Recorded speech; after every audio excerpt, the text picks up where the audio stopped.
좌우로 인사하겠습니다. 주님을 찬양합시다. 할렐루야, 할렐루야.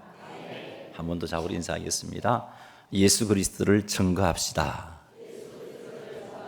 할렐루야. 네, 찬양하고 또 예수 그리스도를 증거하는 정인된 삶을 사는 것이 성도인 우리들이 해야 할 일입니다. 그런 모습으로 하루하루 하나님께 헌신하시는 여러분 되시기를 주님의 이름으로 축복합니다. 누구나 이 땅에서 걱정 없이 또 부족한 것 없이 아픈 것 없이 행복하게 살기를 원합니다. 허락하신 자녀도 잘 키우고 싶고 직장 생활을 할 때에도 인정을 받고 싶고 행복한 결혼 생활도 하고 싶습니다. 혹 살다가 힘들고 어려운 일을 만난다 할지라도 넉넉히 이겨내는 그런 삶을 살고 싶어 합니다. 이렇게 참 복된 삶을 살기 위해서 많은 사람들이 엄청나게 노력하고 있습니다. 소위 성공한 사람들이 어떻게 자녀를 잘 키웠는지를 알고 싶어 하고 또 그들이 경험해서 말하고 있는 그런 교훈들을 가슴에 새기고 그렇게 키우고 싶어 합니다. 직장에서 성공한 사람들이 어떻게 직장 생활을 했는지 그들에게 묻고 그들의 가르침을 따라 열심히 삽니다.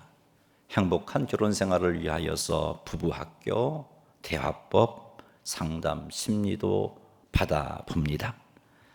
어떤 어려움이 생기도 넉넉히 이겨내기 위해서 어려움을 겪게 되었을 때 잘 극복할 수 있는 준비도 합니다. 인맥도 쌓습니다. 좋은 인간관계를 맺기 위해서 시간과 물질도 투자합니다. 많은 사람들이 이렇게 살고 있어요. 그런데 그렇게 노력하는 모두가 행복한가요? 그렇지 않더라고요. 이렇게 산다고 행복하게 살 수 있는가? 과연 정말 복을 누리며 살 수 있을까? 글쎄요라는 그런 말을 하게 됩니다. 또 오늘 본문은 짧은 넉 절의 말씀이지만 저주받을 사람과 복을 받을 사람을 대조하면서 복 받는 길이 무엇인지를 우리에게 말씀해 주고 있습니다. 그래서 오늘 본문을 통해서 우리 그리스도인들이 행복한 삶을 살기 위해서 무엇을 어떻게 해야 할지를 깨닫게 되기를 원합니다. 복을 받는 자가 되기 위해서 어떻게 해야 하는가 하는 것을 깨달아서 우리 모두가 복 받는 하나님의 자녀로서 이 땅에서 승리하며 살게 되기를 주님의 이름으로 축복합니다. 예레미야를 통해서 주신 말씀입니다. 이 말씀 속에서 하나님께서 어떤 사람을 가리켜 저주받을 사람이라고 말씀하고 계시는지 우리 한번 성경을 한번 읽어보겠습니다. 예레미야 17장 5절입니다. 같이 한번 읽어볼까요? 여호와께서 이와 같이 말씀하시니라. 무릇 사람을 믿으며 육신으로 그의 힘을 삼고 마음이 여호와에게서 떠난 그 사람은 저주를 받을 것이라. 아멘. 이 말씀에 의하면 이건 하나님의 말씀인데 저주받을 사람은 사람을 믿으며 육신으로 그의 힘을 삼고 마음이 여호와에게서 떠난 사람, 그 사람이 저주받을 사람이다 라고 말씀하고 있습니다. 이런 사람을 예를 들어본다면 하나님은 의지하지 않고 성공한 사람들의 교훈과 경험을 믿고 따르는 사람들이 바로 이런 사람들입니다. 하나님은 의지하지 않고 사람이 만든 유명한 시설과 기관 그곳에만 내 아이들을 보내놓으면 잘 자랄 거야 이런 생각을 하고 그것을 믿고 따르는 사람이 이런 사람이에요. 하나님을 의지하지 않고 성공한 사람, 힘있는 사람이 나를 도와줄 수 있다는 사실 그것 때문에 마음에 편함이 있고 그래서 기도할 줄도 모르고 그렇게 살아가는 사람 그런 사람이 바로 사람을 믿으며 육신으로 그의 힘을 삼고 마음이 하나님에게 떠난 사람이에요. 근데 우리 하나님은 말씀하시죠. 이런 사람은 저주를 받을 것이다. 즉 하나님을 의지하지 않고 사람을 의지하는 사람은 저주를 받을 것이다 라고 하나님께서 말씀하고 계십니다. 자, 그런데 하나님을 의지하지 않고 사람을 의지하는 사람이 저주를 받게 되는 그것은 하나님을 의지하지 않기 때문에 하나님께서 괘씸해서 너 이놈 나를 의지하지 않고 사람을 의지해? 그래서 너무 괘씸해서 우리에게 하나님께서 저주를 붓기 때문에 우리에게 저주가 임하는 것인가? 그런 것 아니에요, 여러분. 의지하는 대상이 근본적으로 잘못되었기 때문에 저주를 받는 겁니다. 썩은 줄을 의지하여서 구덩이에 올라오고자 몸부림치는 사람은 결국 올라가다가 떨어져서 몸이 상하든지 실패하게 되어 있습니다. 왜 그렇습니까? 썩은 줄을 의지했다고 누가 저거 떨어져라 망해라 저주했기 때문에 올라가다가 떨어져서 낭패를 당하는 건가요? 그렇지 않잖아요. 왜 떨어집니까? 썩은 줄이기 때문에 그 줄을 잡고 올라가다가 떨어져서 어려움을 겪게 된 것 아닙니까? 이와 똑같은 이치입니다. 사람은 의지의 존재가 아니에요. 왜냐하면 사람의 지혜는 유한합니다. 완전하지 못해요. 그리고 아무리 지혜롭고 능력이 있다 할지라도 그 사람은 영원한 존재가 아니죠. 잠깐 보이다가 사라지는 그런 존재입니다. 그래서 이런 사람을 존재했다가는 낭패를 당하게 된다는 겁니다. 시편 146편 3절 말씀 한번 읽어보겠습니다. 귀인들을 의지하지 말며 도울 힘이 없는 인생도 의지하지 말지니. 아멘. 자, 이 말씀은 사람이 어떤 존재인지를 우리에게 가르쳐주는 말씀이에요. 자, 이 말씀이 개역개정 번역인데 우리 개역개정 번역은 도울 힘이 없는 인생이랑 귀인이 대조되는 것처럼 보여요. 그래서 귀인은 힘 있는 사람, 우리에게 도울 힘을 가지고 있는 사람, 그들도 의지하지 말고 도울 힘이 없는 사람도 의지하지 말라라는 그런 말로 우리는 이해가 돼요. 이 번역 갖고는. 그러나 원어를 보면은요, 그런 의미가 아니고 인생을 의지하지 말라. 왜냐하면 인생은 도울 힘이 없는 존재이다 라고 그렇게 밝히고 있어요. 이 시편 146편 3절은 우리에게 무엇을 말씀해 주는 사람이 있냐면은 인생은 도울 힘이 없는 그런 존재다. 그러니 인생을 의지하지 말라라고 말씀하시는 겁니다. 여러분, 사람은 우리를 도울 수 있는 그런 존재가 아니에요. 그러기에 하나님을 의지하지 않고 사람을 의지하는 사람은 낭패를 당하게 되어 있는 겁니다. 그런 의미에서 하나님께서 저주를 받을 것이다라고 말씀하고 계시는 겁니다. 하나님을 의지하지 않고 사람을 의지하는 사람을 하나님은 무엇과 같다고 말씀하고 계십니까? 6절 말씀 읽어보겠습니다. 그는 사막의 떨기나무 같아서 좋은 일이 오는 것을 보지 못하고 광야, 간조한 곳, 건건한 땅, 사람이 살지 못하는 땅에 살리라. 아멘.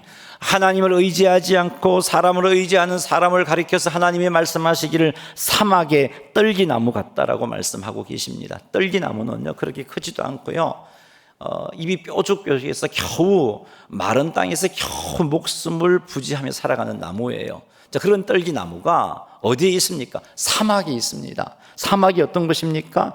뜨거운 태양과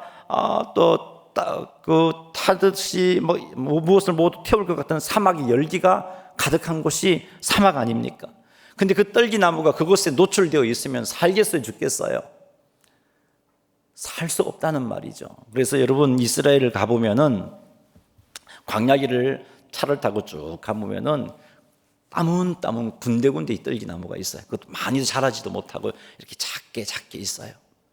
지금 하나님께서 사람을 의지하는 사람이 사막의 떨기나무 같다라고 말씀하신 그것은 사람을 의지하는 사람은 그만큼 살기 힘들고 어렵다라는 것을 말씀하고 계시는 겁니다. 사는 것이 얼마나 힘들고 어려운지 좋은 일이 오는 것을 보지 못할 것이다 라고 그렇게 지금 6절에서 말씀하고 계시는 겁니다. 그리고 하나님께서 하나님을 의지하지 않고 사람을 의지하는 자는 광야, 간조한 곳, 건건한 땅, 사람이 살지 않는 땅과 같은 곳에 살게 될 것이라고 지금 말씀하고 있어요. 광야 간조한 곳은 뜨거운 열기로 서 있기조차 힘든 암석 사막을 표현하는 단어예요. 돌이 달구어지, 햇볕도 따갑게 내려쳐이죠. 사막의 열기도 만만치 않죠. 그 돌이 달구어져서 또 열도 막 뿜어내고 있죠. 그곳에 어떻게 살 수 있겠어요? 그리고 건건한 땅은 소금기가 있는 땅이에요. 자, 이런 곳에는 사람이 살기가 어렵습니다. 농사도 잘 되어질 수도 없고요. 먹고 살 수 있는 그런 여건들이 주어지지 않는 거예요. 그런데 하나님을 의지하지 않고 사람을 의지하는 사람은 이런 곳에 살게 된다라고 하나님이 말씀하고 있습니다. 이 말씀은 하나님을 의지하지 않고 자기의 힘이나 자신을 도와줄 사람을 의지하는 사람이 살아가는 삶이 참으로 힘이 들고 어렵다라는 것이에요. 그래서 여러분, 사람을 의지하는 사람에게는 평안함이 오래도록 유지가 되지 않아요. 늘 불안하고요, 걱정과 근심이 끊이지 않는 겁니다. 자, 그렇다면 어떤 사람이 복받을 사람이라고 하나님이 말씀하고 계실까요? 7절 말씀을 읽어보겠습니다. 그러나 물은 여호와를 의지하여 하며 여호와를 의뢰하는 그 사람은 복을 받을 것이라. 아멘. 이 말씀에 의하면 복을 받을 사람은 여호와를 의지하며 여호와를 의뢰하는 사람이다라고 말씀하고 있습니다. 하나님을 의지하는 자가 복받을 사람이다, 복을 받을 것이다라고 하나님께서 지금 예레미야를 통해서 말씀하고 계시는 거예요. 자, 이렇게 하나님을 의지하는 사람은 누구와 같은가, 무엇과 같은가? 8절 말씀 읽어보겠습니다. 그는 물가에 심어진 나무가 그 뿌리를 강변에 뻗치고 더위가 올지라도 두려워하지 아니하며 그가 잎이 청청하며 가무는 회에도 걱정이 없고 결실이 그치지 아니함 같으리라. 아멘. 하나님을 의지하는 사람은 물가에 심어진 나무와 같은 존재라고 말씀하고 계십니다.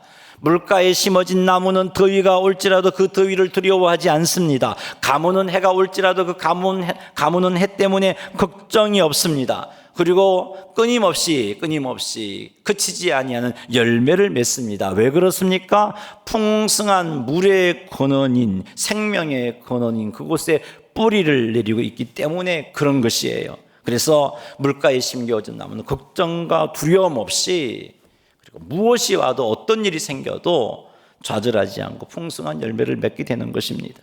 하나님을 의지하는 사람은 풍성한 생명이신 하나님께 뿌리를 내리고 있는 사람입니다. 그래서 하나님을 의지하는 사람은 두려움과 걱정에서 자유합니다. 왜요? 닥치는 어려움도 하나님께서 넉넉히 극복할 수 있도록 도와주신다는 믿음이 있기 때문이고, 믿음만 있는 게 아니고 결국은 그 믿음대로 하나님의 도우심을 받아 극복하기 때문에, 그런 경험이 있기 때문에, 그런 것들이 많이 경험되어지니까 삶 가운데 어려움이 생겨도 걱정이 되지 않는 거죠. 두려워하지 않고 하나님 의지하는 가운데 넉넉하게 승리하게 되는 것입니다. 그러므로 하나님의 백성인 우리가 복받는 삶을 살려면 철저하게 하나님을 의지해야 합니다. 그러나 하나님을 의지한다는 것은 나는 아무것도 하지 않고 하나님 알아서 해 주십시오 하고 그냥 손을 놓고 있는 그런 삶을 의미하는 것이 아니에요. 하나님을 의지한다는 것은 하나님의 인도를 구하고 하나님의 인도를 쫓아서 순종하는 삶을 살아가는 겁니다. 세상적인 가치관에 의하면 어리석어 보이지만 하나님의 말씀에 순종하며 자녀를 교육하는 거예요. 세상적인 가치관에 의하면 어리석어 보이지만 하나님의 말씀에 순종하며 사업을 경영하는 거예요.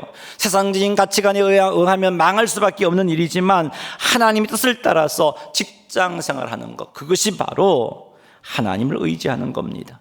이렇게 하나님을 의지하는 사람을 가리켜서 하나님은 복받을 사람이다라고 말씀하고 계십니다. 이렇게 하나님을 온전히 의지하는 사람의 특징이 있어요. 그것은 걱정하지 않고 염려하지 않는다는 것이죠. 한번 읽어볼까요? 그는 물가에 심어진 나무가 그 뿌리를 강변에 뻗치고 더위가 올지라도 두려워하지 아니하며 그 잎이 청청하며 걱정이 없고 결실이 그치지 아니함 같으리라. 아멘. 걱정하지 않아요. 더위가 온다 할지라도 두려워하지 않고요, 가무는 해에도 걱정이 없다라고 말씀하고 있어요.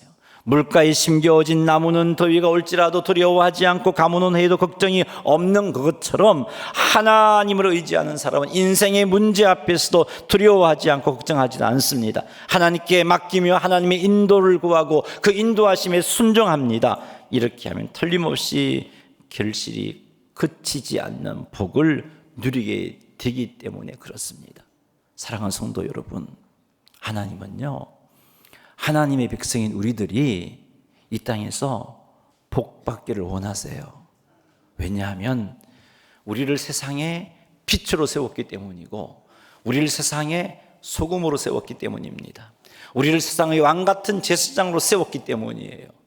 그래서 우리들을 통해서 세상 사람들이 하나님을 알게 되고 하나님 살아계심을 깨달아 알게 되고 하나님이 전능하심을 깨달아 알게 되고 하나님이 우리의 구원자는 사실을 알게 되어서 하나님에게로 나오도록 해놓으셨기 때문에 하나님은 우리들이 복받기를 원하십니다. 하나님은 우리들이 세상 속에서 세상과 다른 세상 사람들과 다른 모습으로 살기를 원하세요. 이 문제 앞에서는 분명히 좌절하고 슬퍼하고 낭망해야 되는데 어떻게 된 영혼인지 예수 믿는 사람은 그렇게 힘들고 어려운 환경 가운데서 두려워하지도 않고 염려하지도 않고 걱정하지 않고 소망 가운데 견디어내더라. 왜 저럴까? 그런 모습을 통해서 하나님의 영광을 드러내고 세상 사람들을 하나님께로 이끌어내기를 원하시고 계시기 때문입니다. 사랑하는 성도 여러분, 험한 세상입니다. 그 험한 세상에서 여러 가지 일어나는 일들을 바라볼 때 우리 힘으로는 그것을 할 수 없기 때문에 불안할 수밖에 없고 염려할 수밖에 없어요. 그래서 하나님 모르는 사람들은 하나님 의지하지 할 수가 없으니까 자기 힘으로 모든 것을 의지하는데 하나님은 그것을 저주받을 행동이라고 말씀하고 계세요. 하나님은 우리들이 철저하게 하나님을 의지하면서 하나님 앞에 순종하는, 하나님을 의지하면서 주의 인도함을 쫓아 살아가기를 원하고 계시는 겁니다. 우리 지난 다니엘 기도회 때 우리 신효철 장로님에 대한 간증을 우리는 들었습니다. 이분이 원래 나이가 신문에 39세로 나와 있으니까 우리나라로 하면 한 40세 정도 되는 분이에요. 장로님입니다. 외식업 전문가인데 또 꿈과 열정이 넘친 차세대 크리스찬 CEO로 주목받고 있는 인물입니다. 주식회사 거룩한 연호로만 대표가 이 장로님입니다. 자, 그는 철저하게 하나님을 의지하는 사람입니다. 물론 이제 어려서부터 어머니의 기도가 있었고 그 어머니의 기도를 통해서 하나님을 제대로 알게 된 그 순간부터 아침에 눈을 뜬 후에 감동이 오면은 이렇게 기도를 했어요. 주는 그리스도시요 살아계신 하나님의 아들이시며 나 신효철의 주님이십니다. 그리고 두 번째는 하나님 오늘 최고의 날을 주셔서 감사합니다. 세 번째는 하나님 오늘도 내가 필요한 자리에 서 있게 해 주십시오. 이렇게 기도를 드리며 하루를 시작하는 장로님입니다. 그는 주님과 동행하고 주님의 음성에 귀를 기울이고 그 음성에 순종하는 훈련을 회심하는 순간부터 받아왔고 지금도 그 훈련을 스스로 하고 시키고 있습니다. 그래서 엄청나게 손해보는 일이라 할지라도 하나님의 감동이 있으면 기꺼이 순종하는 삶을 사는 인물이 이분이에요. 이 시대에 우리 곁에 있는 신앙의 동력자들입니다. 자, 그는 요식업을 하면서 철저하게 하나님의 말씀에 순종했습니다. 보통 이런 음식점들은요 주일날 손님이 많아요. 근데 주일을 지키기 위해서 신해철 장로님은요 주일날 가게 문을 열지 않았습니다. 가맹점을 모집할 때도 주일 영업하지 않겠다는 조건으로 가맹점을 모집했어요. 어느 가맹점이 주일날 요식업인데 일하지 않겠다고 서약을 하고 가맹하라 그러면 하겠어요. 근데요 그렇게 했어요. 주일 영업하지 않기로 그렇게 약속을 맺어야 가맹점을 열어주었습니다. 그래서 현재 이분이 영업을 보면 주일날은 반드시 문을 닫습니다. 모든 가맹점도 주일을 영업하지 않습니다. 세상 가치관으로 보면 이런 행동은 요식업을 경영하는 자로서는 분명히 잘못된 태도입니다. 근데 이렇게 하고 있어요. 이뿐 아닙니다. 그는 간판에다가 보이나요? 저기 Only Jesus라는 문구를 꼭 달고 있습니다. Only Jesus, 오직 예수님이라는 문구를 간판이 꼭 달게 하고 그렇게 장사를 하고 있어요. 요즘 기독교가 별로 세상에 인기가 없잖아요. 그래서 대부분 많이 숨기는 입장인데 이분은 오히려 가게에다가 Only Jesus라고 밝히고 자판기도 판매하고 자판기에 설교가 나오고 찬송이 나오고 24시간 설교와 찬송이 나오도록 그렇게 만들어 놓고 장사를 하고 있는 분입니다. 분명히 세상 가치관에 비춰보면은 제대로 된 CEO라고 할 수 없는 그런 분이에요. 이분은 얼마나 하나님 앞에 순종하는 삶을 살았냐 하면은 가맹점 매출 합계가 200억 정도가 되는데 지금 요거 거룩한 153 이걸 하기 전에 어달이라는 횟집을 경영하고 있었어요. 어달이라는 횟집을 경영했는데 약 200억, 연 매출액이 200억 되는 그런 회사였어요. 근데 하나님이 그런 마음을 주신 거예요. 친형님 가정에 예수를 믿지 않고 있는데 이 장로님에게 효철아, 너 이거 경영권 내려놓아라. 그거 너 형에게 줘. 그러면 그 형 집안이 예수 믿을 거야. 그런 마음을 주시는 거예요. 이 장로님이 어떻게 한 줄 아세요? 2017년도 12월 중순쯤에요. 이 어달이 연매출 200억에 해당되는 가맹점 경영권을요 내려서 형에게 주었어요. 그만큼 하나님이 요구하시면요 철저하게 하나님을 쫓아서 일했던 장로님입니다. 그래서 그의 삶을 쭉 보면은요 우리 예레미야 17장 7절에서 8절에 나와 있는 이 말씀처럼 복을 받고 있는 모습을 보게 돼요. 예레미야 17장 우리 7절 8절 다시 한번 읽어볼까요? 자, 성경을 보세요. 그러나 물은 여호와를 의지하며 여호와를 의뢰하는 그 사람은 복을 받을 것이라. 그는 물가에 심어진 나무가 그 뿌리를 강변에 뻗치고 더위가 올지라도 두려워하지 아니하며 그 잎이 청청하며 가무는 해에도 걱정이 없고 결실이 그치지 아니함 같으리라. 자, 그는 복받은 사람이었어요. 철저하게 하나님을 의지했기에 23세 때 횟집 어다리를 시작했습니다. 23세 때. 그리고 27세 때 그 어다리를 통해서 연 매출 26억을 달성하게 돼요. 그리고 31세 때 정가맹점 매출 합계가 100억이 됩니다. 그리고 33세 때 200억 매출을 달성하게 돼요. 그러면서 주식에서 어다리와 함께 주식에서 거룩한 153 연어로만이라는 연어 전문점을 같이 경영하기를 시작했죠. 그런데 하나님께서 내려놓으라 그러니까 어다리를 내려서 형에게 주고 오직 주식에서 거룩한 153 연어로만에 집중했는데 한 4년이라는 시간이 흘렀는데 현재 가맹점이 15개 가맹점이 있고 연매출을 한 70억의 연매출을 올리고 있다 그래요. 200억을 내려놓고 새로 시작했는데 그렇게 연매출을 올리고 있습니다. 자, 이런 우리 신장로님의 삶은 분명히 앞으로 더 하나님께서 위대하게 쓰시는 쓰임이 있을 거예요. 더 풍성한 복이 있을 겁니다. 그의 복을 받는 비결은요 다른 것 아니었어요. 하나님 의지하는 거였어요. 세상 가치관조차 경영하지 않았어요. 하나님이 하라시니까 손해보는 일이지만 했던 거죠.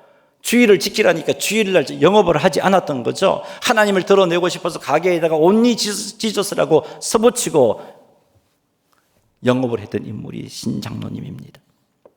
사랑하는 성도 여러분, 복 받는 길은요 오직 하나님을 의지하는 것 그것밖에 없습니다. 그러니 세상 가치관에 흔들리지 마십시다.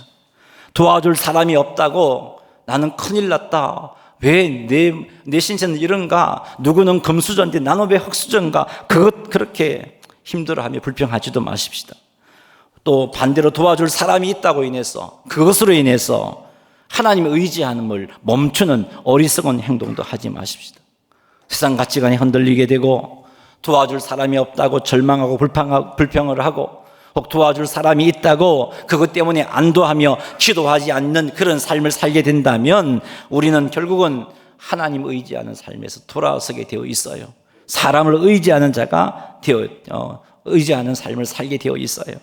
사업과 가게 경영, 가정을 세우는 것, 자녀를 교육하는 것 등등이 결국은 하나님 의지하면서 돌아서서 사람을 쫓아 사람을 의지하면서 사람의 힘으로 하게 되어 있습니다.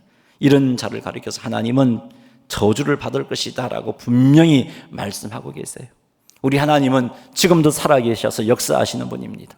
우리 하나님의 말씀은 진리입니다. 반드시 그 말씀이 이루어집니다. 그러니 여러분 오직 하나님만을 의지하시기를 바랍니다. 사업을 구상하고 경영할 때도 세상 방법이 아닌 하나님을 의지함으로 하나님의 뜻에 순종하시기 바랍니다. 자녀를 양육하고 교육할 때도 세상 사람들의 말에 휘둘리지 마십시오. 하나님을 의지하면서 하나님의 뜻을 따라 양육해 가시기를 바랍니다. 우리 아이들 요즘 주일날 시험 기간이면 우르르 주일 예배도 빠지고 한데요. 우리 부모님들, 어린 자녀를 둔 부모님들 좀 가르쳤으면 좋겠어요. 주일을 위해서 월화수목 금토 더 열심히 공부하도록 좀 가르치세요. 그리고 주일날만큼은 온전히 하나님께 예배드리기 위해서 교회에 와서 하나님을 섬기는 일에 집중할 수 있도록 한번 훈련시켜 보십시오. 어려서부터 그런 훈련을 시켜서 맞아 내가 평일날 열심히 공부하고 주일을 하나님께 온전히 드렸을 때 하나님께서 어떻게 내 인생을 들어 사용하시는가 한번 경험시켜 주시기를 바랍니다. 물론 주일날 공부 열심히 하는 친구보다 성적이 못할 수도 있지만 그러나 결국은 그 인생을 복되게 하시는 분이 누굽니까? 하나님 아닙니까? 그것을 좀 경험시켜 주실 수 있는 부모님들이 되었으면 좋겠어요. 직장생활, 결혼생활 등등 모든 것을 철저히 하나님을 의지함으로 하나님 인도하심을 따라 열심히 내시기 바랍니다. 이런 자들에게 주신 하나님의 약속은 복을 받을 것이다. 복을 받을 것이다. 이게 하나님의 약속입니다. 더위가 와도 두려워하지 않고 가물어도 걱정하지 않고 결실이 그치지 않는 시냇가에 심어진 나무처럼 풍성한 복을 받을 것이다 라고 하나님이 약속하고 계십니다. 그러니 사랑하는 성도 여러분, 철저하게 하나님을 의지하십시다. 하나님을 철저하게 의지하는 사람은요 걱정과 두려움이 없다 그랬어요. 근데 내가 성도임에도 불구하고 내가 하나님을 의지한다고 생각했는데도 내 마음에 걱정과 두려움이 있는 이유는요 하나님을 그것만큼 내가 의지하지 못했다는 증거인 거죠. 사랑하는 성도 여러분, 철저하게 하나님 의지하십시다. 그래서 내 마음의 걱정과 두려움이 떠나가게 만드십시다. 하나님을 의지함으로 하나님이 약속한 것처럼 복을 받을 것이다 라는 말씀처럼 풍성한 복을 경험하고 그것이 여러분의 간증이 되어서 우리들을 통해서 수많은 사람이 더욱더 하나님을 의지하게 되는 복된 역사가 충만하게 되기를 주님의 이름으로 축원합니다. 우리 한번 하나님께 기도하겠습니다. 지금까지 자녀를 양육했던 우리의 모습도 한번 돌아보십시다. 지금까지 가정의 행복을 위해서 열심히 내었던 우리의 모습도 한번 돌아보십시다. 지금까지 장사하기 위해서, 사업하기 위해서, 인생의 여러 가지 문제를 해결하기 위해서 열심히 했던 것,